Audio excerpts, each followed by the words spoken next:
Hello ladies and gentlemen, welcome to the English News Edition brought to you live from RTD. The headlines are: the International Solar Alliance Summit in India takes place today in New Delhi, where the head of state of Djibouti, Ismail Anglais, taking part.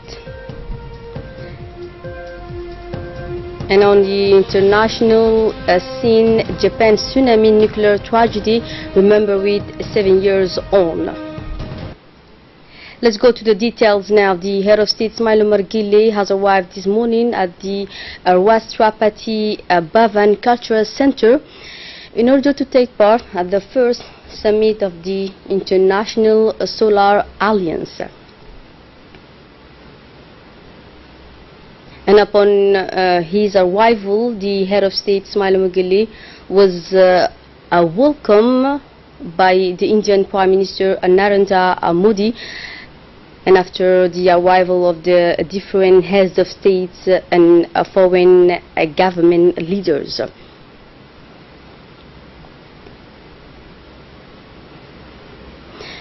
A family photo was made to stage this event, which is the first of its kind. Let's recall that the International Solar Alliance is an intergovernmental treaty-based alliance of 121 sun-rich countries located wholly or partially between the tropics of Cancer as well as Capricorn. The conference to ensure an energy transition and to set up an international solar alliance has opened this morning in New Delhi. It proposed a greater cooperation between several countries and became a serious alternative to deal with climate change. The promotion of solar energy was at the center of this important international meeting. The International Solar Alliance aims to massively reduce the cost of solar energy, as well to meet the high energy demand in developing countries. The alliance was set up by France as well India at the Paris Climate Conference in December 2015. Indian Prime Minister Narendra Modi and the French President Emmanuel Macron co-chaired the summit. 20 heads of state and government participate in the summit, including President of the Republic Ismail Omar Guelleh, President of Rwanda Paul Kagame, as well President of Gabon Ali Bongo, and among others. In addition to the delegations of several countries, there are also representatives of United Nations agency, the World Bank, the civil society, as well the local experts who came to share their experience as well know-how. This forum will focus primarily on the success of India's effort to substantially reduce its use of fossil fuels.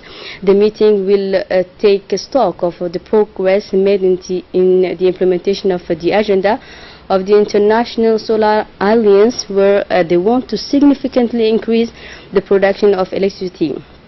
It is estimated that population of 121 countries between the Tropic of Cancer and Capricorn can benefit from the sun rays, and this population represents 73% of the inhabitants of planet Earth.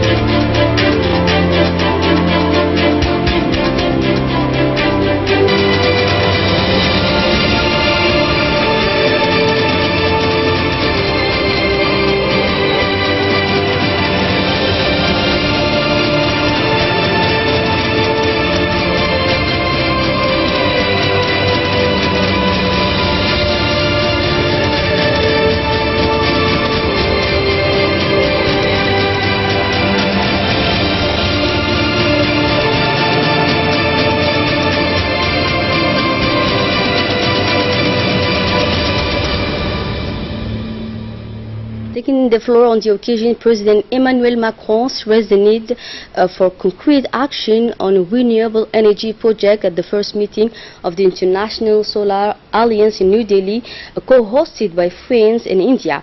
The ISA, an intergovernmental body established in 2015 on the sidelines of the Paris Climate Change Conference, aims, said the President Emmanuel Macron, to support sunshine-rich countries to harness solar energy at an affordable cost. Macron, who has pledged in his address an extra of 700 million euros for solar energy projects in developing nations. France had already said President Macron committed 300 million euros in 2015. The alliance set up a target of producing 1 trillion watts of solar power by 2030, said Macron. So far, 61 countries have signed the treaty and 32 have ratified it. We need to remove all obstacles and scale up solar energy production, Macron told the gathering of investors and World Bank leaders from 24 countries, including Djibouti, Australia and Sri Lanka, and among others. In turn, Prime Minister Narendra Modi, whose country pledged to fulfill at least 40% of its energy needs, he said, from renewable sources by 2030, said the ISA nation will have to increase solar in our energy mix. We have to make sure that a better and more cost-effective solar technology is available to all. Modi added, promoting its development and use can bring prosperity for all and can help reduce the carbon footprint on it, has finally pointed out Prime Minister Narendra Modi. And in turn, the President of the Republic, Ismail Omar Guelleh, has expressed himself on the Solar Alliance and the four-war program set up to tackle climate change. Let's hear it more from His Excellency the President. Bismillahirrahmanirrahim. Prime Minister, Chairperson of the conference, Mr. Emmanuel Macron, President of France, ladies and gentlemen, dear friends, first of all, I would like to thank His Excellency Mr. Narendra Modi, Prime Minister of India, for the quality and the warm welcome since we landed in this beautiful capital of Delhi. I would like also to thank His Excellency Mr. Emmanuel Macron, President of the French Republic, for co-hosting this highly important summit for the future energy of our countries. Since the creation of the International Solar Alliance in November 2015 in Paris, the institution has set itself the ambitious goal of tackling global climate change by allowing the exploitation of solar potential and by making it the most affordable source of energy for people living in countries such as mine, who have been impacted by climate change but also have the fortune of being able to contribute to this new alliance of sunshine countries with high solar potential. Although very ambitious in our energy policies, we in Africa are characterized by a low rate of access to electricity. Today, nearly 600 million Africans do not have access to electricity. This is the result of the low investment capacity available in our countries, but also the high cost of technologies that should make it possible to develop sustainable access to basic energy services. We are particularly happy that the International Solar Alliance will address the lack of technical and financial capacity facing high solar potential countries to properly harness this source of energy.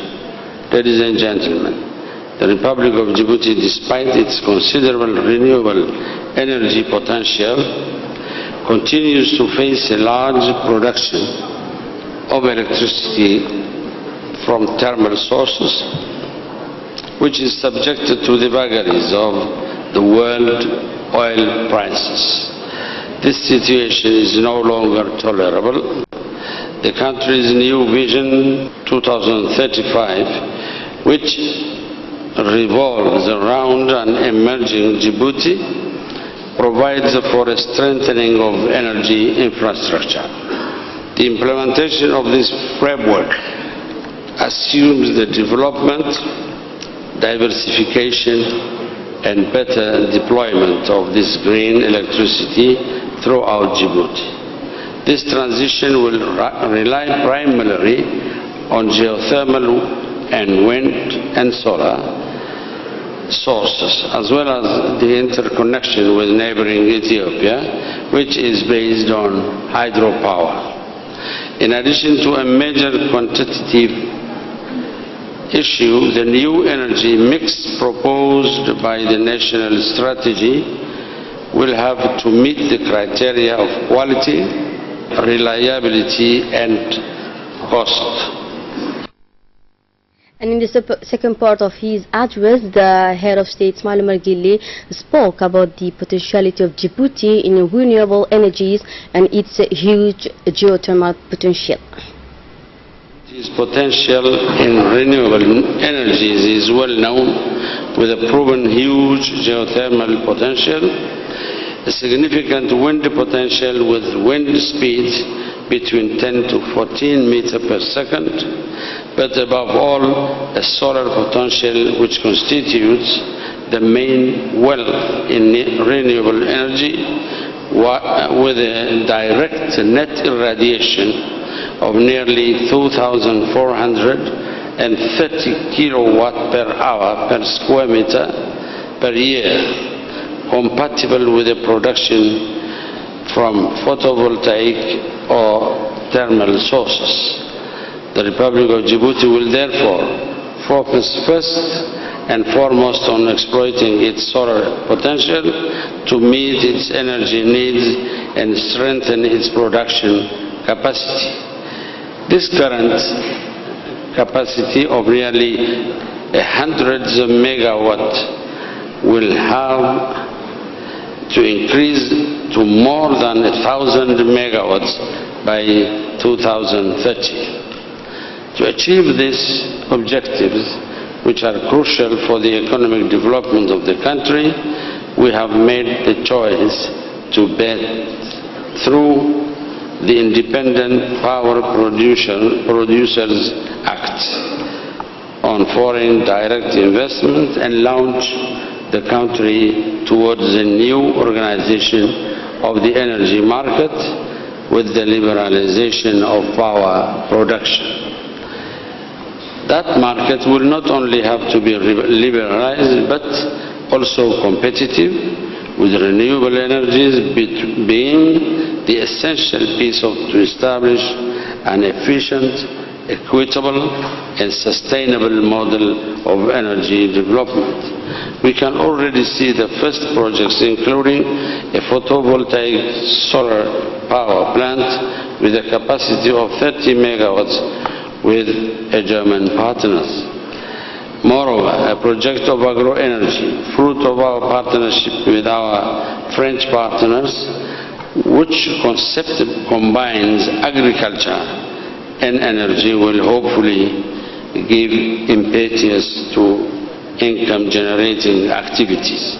Finally, at the same time, the Republic of Djibouti is betting on the production of photovoltaic electricity to combat energy poverty in rural areas for applications as varied as water purification, water pumping in the agricultural sectors, or in other key sectors such as health and education. All this with our international solar alliance partners. Ladies and gentlemen, renewable energies in our countries are not a choice, but an obligation, a responsibility towards our planet and our children. It is our duty to all of us. And thanks to your commitment to this international solar alliance for a better life and healthier life. Thank you for your attention. Thank you. And on the sidelines of the founding conference of the International Solar Alliance, Prime Minister Narendra Modi held bilateral talks with the President Ismail Omar Guelleh on key issues, including developmental cooperation, besides holding parleys with the leaders from 9 other countries. In this meeting, Prime Minister Narendra Modi and President Guelleh discussed friendship and cooperation relations and ways and means of promoting a win-win partnership that the two nations maintain in several areas of development, trade, investment, energy, food security. The two men also discussed on cooperation in the areas of capacity building, climate change and development cooperation. Let's not forget that the President Guelleh was surrounded by the Minister of Energy, responsible for natural resources, the Minister of Foreign Affairs, International Cooperation and the Ambassador of Djibouti in India. The country's news now, a workshop on renewable energies and their uses in the Republic of Djibouti was jointly organized today by the Chamber of Commerce of Djibouti and the Embassy of the Federal Republic of Germany. Expert German companies specialized in this field have given technical explanation to better understand the benefits that can be derived from renewable energies. Those are available and cheaply compared to so-called fossil energies.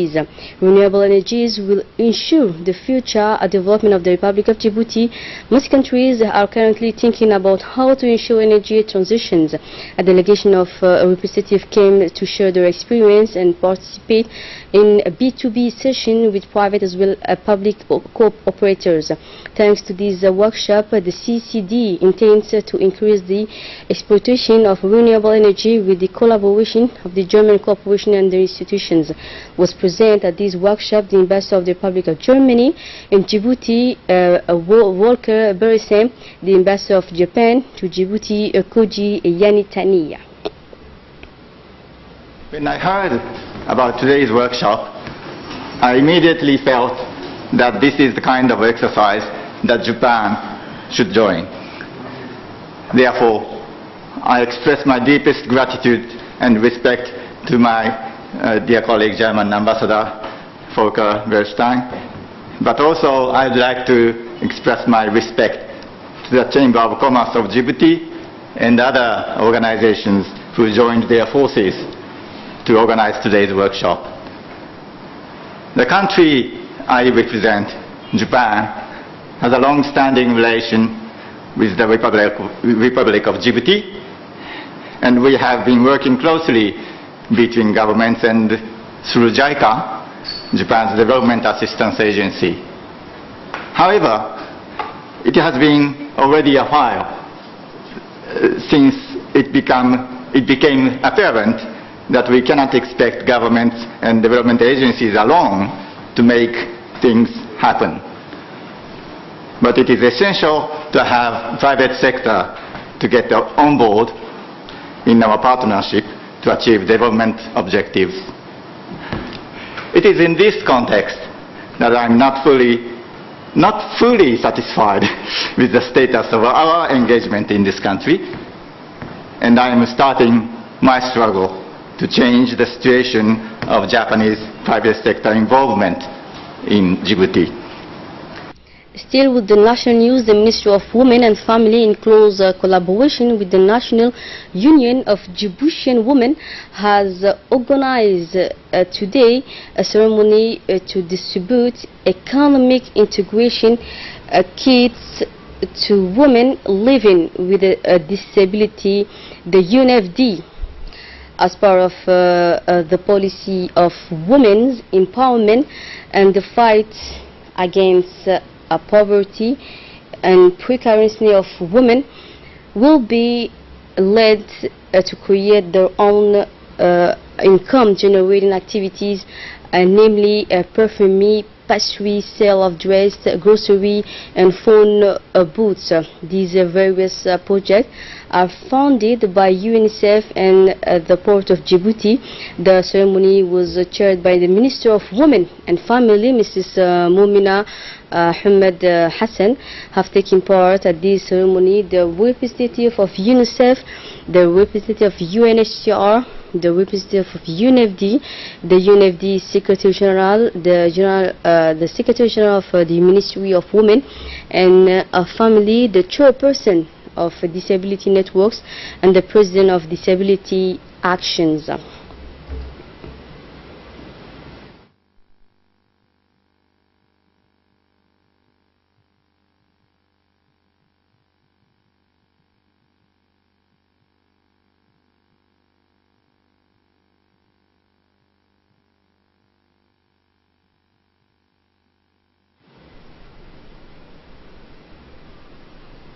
The National Police has organized this morning at the Center Idris Farah Abani a training on the fight against financial crime and financial capital planning, corruption, as well terrorism. This training began today and will continue till March 15 of this month. It's intended for the agent of the National Police, the Gendarmerie, the Justice agent, as well the Customs. The objective of this training is to strengthen capacity and knowledge of the police, the Gendarmerie, as well the Customs agents. This training is led by an expert from abroad.